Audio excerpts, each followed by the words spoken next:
ভাৰত ভূটান সীমান্তৱৰ্তী বিজনীৰ উত্তৰাঞ্চলৰ বিষ্ণুপুৰ অঞ্চলস্থিত ২ নং দৈলংঝাৰ গাঁওবাসীৰ বাবে আজি এক অত্যন্ত গৌৰৱময় দিন। গাঁওখনৰ ইতিহাসত প্ৰথমবাৰলৈ অসম আৰক্ষীৰ কনিষ্টবল এবি পদত নিযুক্তি লাভ কৰি গাঁওখনৰ উজ্জ্বল কঢ়িয়াই আনিবলৈ সক্ষম হৈছে। চিৰাং জিলাৰ ২ নং দৈলংঝাৰ গাঁৱৰ যুৱক বলোৰাম বৰ্মনে। ইমান বছৰৰ ভিতৰত গাঁওখনৰ পৰা অসম আৰক্ষীৰ চাকৰি লাভ কৰা কোনো ব্যক্তি নাছিল। বলোৰামৰ এই সফলতা গাঁওখনৰ সকলোকে আনন্দত উৎফুল্লিত কৰিছে। পিতৃ অটো চালক কালীচৰণ বৰ্মনৰ ঘৰৰ সেই সফল সন্তানৰ ওপৰত গাঁওবাসীয়ে গৰ্ব অনুভৱ কৰিছে। আজি সাংবাদিক ৰাজীৱ বৰ্মনৰ নেতৃত্বত গাঁওখনত আশীৰ্বাদ আৰু সম্বৰ্ধনা অনুষ্ঠান আয়োজন কৰা হয়। অনুষ্ঠানত গাঁওখনৰ সচেতন ৰাইজে কোচ ৰাজবংশী জনগোষ্ঠীৰ জাতীয় আওচা আৰু অসমীয়াৰ স্বাভিমান ফুলাম গামোচাৰে বলোৰাম বৰ্মনক সম্বৰ্ধনা জ্ঞাপন কৰে। যদিও অফিচৰ ৰেংকৰ চাকৰি নহয়, গাঁওখনৰ বাবে এইটো এক ডাঙৰ সফলতা, কাৰণ গাঁওখনৰ অসম আৰক্ষীৰ কনিষ্টবল এবি পদত চাকৰি লাভ কৰা প্ৰথমজন ব্যক্তি হিচাপে বলোৰাম বৰ্মনে গাঁওখনৰ নাম সমগ্ৰ অঞ্চলত উজ্জ্বল কৰি তুলিছে। বলোৰাম বৰ্মন যাতে আগলৈ ইয়াকে দৃঢ়তা আৰু সততা হৈ আগুৱাই লৈ যাওক, যাতে গাঁও অঞ্চলৰ অধিকাংশ যুৱককো প্ৰেৰণা যোগাই সফলতাৰ নতুন দিশ দেখুৱাব পাৰে, তাৰ বাবে বলোৰাম বৰ্মনক সম্বৰ্ধনা জনাই গাঁৱৰ যুৱক যুৱতীসকলক উৎসাহিত কৰি তোলে। मिडिल क्लास फैमिली से हूं ब्रो, लड़की के नखरों से ज्यादा घर की जिम्मेदारियां उठाने का शौक रखता हूं।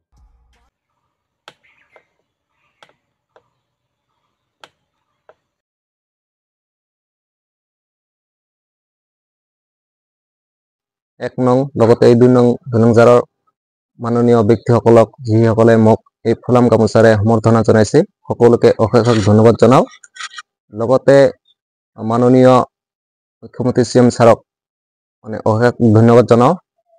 সশস্ত্ৰ নিকা নিযুক্তি পত্ৰ দিয়াৰ বাবে মই অসম আৰক্ষীত কনষ্টেবল পদত মই চাকৰি পাইছোঁ, তাৰ কাৰণে অশেষ ধন্যবাদ জনাওঁ।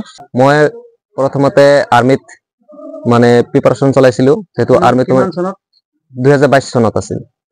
2022 চনত মই ডকুমেণ্টছ ওলাইছোঁ। 2023 চনত মোৰ পাছৰ কাৰণে মই এপ্লাই কৰিব পৰা নাই, কিন্তু 24ৰ ক্ষেত্ৰত মই পাছ কৰিছিলোঁ, কিন্তু মেডিকেলত ওলাইছোঁ। আৰু ইফালে এনেকুৱা প্ৰস্তুতি চলাই আছিলোঁ, কিন্তু মই শেষ মুহূৰ্তত মই অসম পুলিচত এবি কনষ্টেবলত পাবলৈ সক্ষম হৈছোঁ।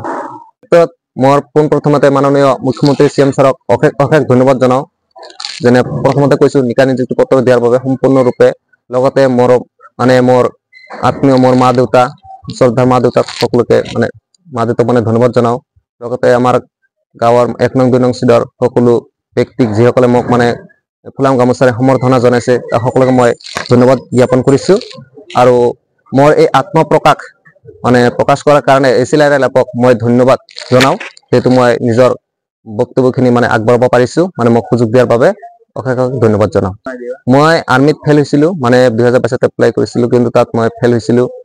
আৰ্মিত ক'বলৈ গ'লে 3বাৰ ফেইল হৈছোঁ। ফাইনেল মেৰিটত টি আৰ্মিত ওলাইছোঁ, আৰু কামৰূপতো পাছ কৰিছিলোঁ, কিন্তু হাফ মাৰ্কৰ কাৰণে মই ওলাইছোঁ।